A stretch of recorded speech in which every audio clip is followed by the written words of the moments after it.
And joining us now is Cliff May, founder and president of the Foundation for Defense of Democracies. Cliff, great to see you this morning. So trade, initially said to be a major focus of these talks. We're now seeing this conflict between Israel and Iran heating up. It appears now that's going to be a major focus.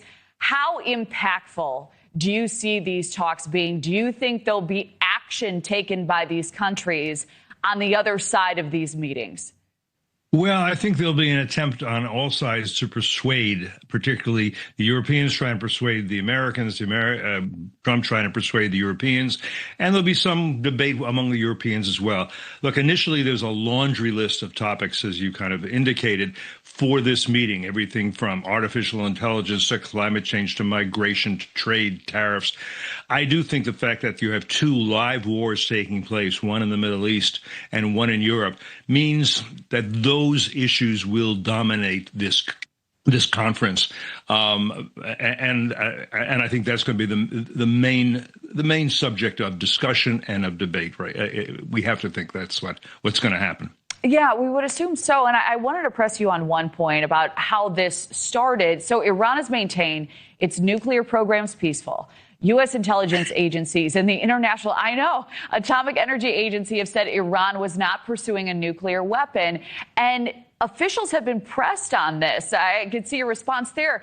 Israel had a much different message. This is Netanyahu on another network over the weekend. The intel we got and we shared with the United States was absolutely clear. Was absolutely clear that they were working in a secret plan to weaponize the uranium. They were marching very quickly. They would achieve a test device and possibly an initial device within months and certainly less than a year. That was the intel we shared with the United States.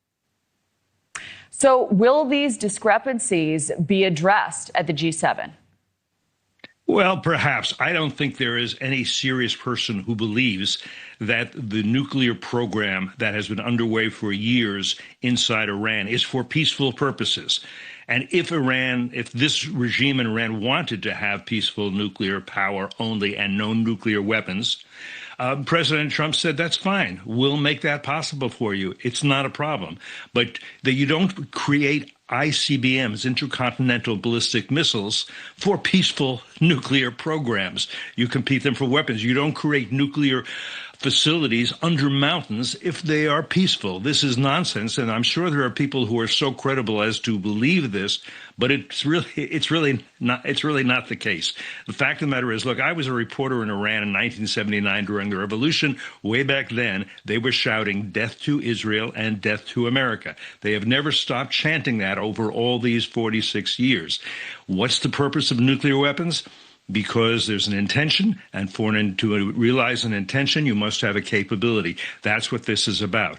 So the Israelis are they're doing what President Trump said might have to be done, forcibly dismantling the nuclear weapons. Now, this is a difficult chore. It's not clear that Israel can do all of it by itself, but it can do a lot. It's already done a lot more than most people anticipated. Yeah, and this is a global threat, important to point out as well.